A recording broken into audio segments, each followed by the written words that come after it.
Hello everyone, welcome back to my mini blog. তো তোমরা তো জানোই জন্মাষ্টমী গেল এবং জন্মাষ্টমী উপলক্ষে একটা প্রীতিভোজেরও ব্যবস্থা থাকে। তারই কিছু মুহূর্ত তোমাদের সাথে আজ শেয়ার করলাম। প্রথমেই দেখছো বড় বড় কড়াতে রান্না চলছে, সারা রাত ধরেই চলছিল। তো ভোগের প্রসাদে কি কি ছিল বলে দিই তোমাদের। ফ্রায়েড রাইস, ভাত, ডাল, আলু ভাজা, একটা নবরত্ন টাইপের ছিল, আর আলু পটলের তরকারি।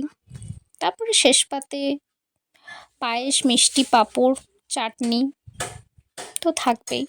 আর দেখতেই পাচ্ছ ভোগের প্রসাদ মোটামুটি শেষের পর্যায়ে, কারণ অনেক লোকেরই আমন্ত্রণ ছিল আর ঠাকুরের প্রসাদ তো সবাই এসেছে। আর ওই দিন তো মাঝরাত থেকে বৃষ্টি শুরু হয়েছে, সারা সকালটা ভালোই বৃষ্টি হয়েছে। চিন্তায় ছিলাম যে সারা রাত জেগে এত কষ্ট করে রান্না বান্না করা হয়েছে, যদি বৃষ্টির কারণে কেউ না আসে সব প্রসাদগুলোই সবটাই নষ্ট যাবে।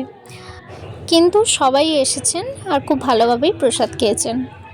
ওই যে কথায় আছে না, ভগবান শ্রীকৃষ্ণ যেখানে থাকবেন সবটা ভালোই হবে। তো দেন সব কিছু মেটার পরে আমরাও ভোগ খেতে বসে গেলাম। আর ভিডিওটা আমি এখানেই শেষ করছি, দেখা হবে নেক্সট কোনো ভিডিওতে। Thanks for watching.